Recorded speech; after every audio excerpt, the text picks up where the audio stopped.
ஒரு கணவன் கஷ்டப்படும் பொழுது மனைவி கணவனுக்கு பக்கபலமாக இருக்கணும். அல்லாஹ்வுடைய தூதர் ஸல்லல்லாஹு அலைஹி வஸல்லம் சொல்லுவாங்க, கணவனுடைய பொருத்தமில்லாமல் ஒரு மனைவி சொர்க்கத்தினுடைய வாடையை கூட நுகர முடியாது என்று அல்லாஹ்வுடைய தூதர் ஸல்லல்லாஹு அலைஹி வஸல்லம் சொன்னார். இப்ப கணவன் ஒரு சோதனையிலேயோ ஒரு கஷ்டங்கள்லயோ முடியாத நிலைமையில இருக்கும்போது அந்த கணவனை பார்ப்பது, அவருக்கு ஒத்துழைப்பாக இருப்பது மனைவியினுடைய கட்டாய கடமை. எப்போ இந்த நிலைமை வரும்? அய்யூப் அலைஹிஸ்ஸலாம் அவங்க இமாம்கள் சொல்லுவாங்க, அய்யூப் அலைஹிஸ்ஸலாம் அவர்கள் தன்னுடைய ஆரோக்கியமான காலங்கள்ல தன்னுடைய மனைவியை கண் கலங்காமல் வைத்து காப்பாற்றினார். அவங்களுக்கு எல்லாமே ஆசைப்பட்டதெல்லாம் வாங்கி கொடுப்பாங்க. அவங்களை எந்த ஒரு நேரத்திலையும் சோதிக்காம, கஷ்டப்படுத்தாம, வார்த்தைகளால் சொல்களால் கஷ்டப்படாம வச்சு நல்லபடியாக வச்சு காப்பாத்தினாங்க.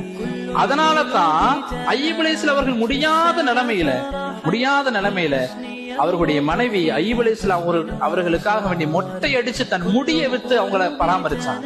காரணம், ஆரோக்கியமான காலங்கள்ல தன் மனைவியை வச்சு நல்ல முறையில காப்பாத்தினாங்க. அது போல ஒரு ஆண் ஆரோக்கியமான காலங்கள்ல தன் மனைவியை நல்லா பார்த்துக்கிட்டா முடியாத கட்டத்துல மனைவி நம்மளை பார்ப்பா. இன்னைக்கு நம்ம என்ன செய்யறோம்? மனைவியை திட்டுறோம், அடிக்கிறோம், அப்படி இருக்கும், இப்படி இருக்கும், டார்ச்சர் பண்றோம். இப்படி இருக்கும் பொழுது முடியாத கட்டத்துல மனைவி நம்மளை பாப்பானா அப்படின்னு எதிர்பார்க்கறது அதை விட முட்டாள்தனம் எதுவும் கிடையாது.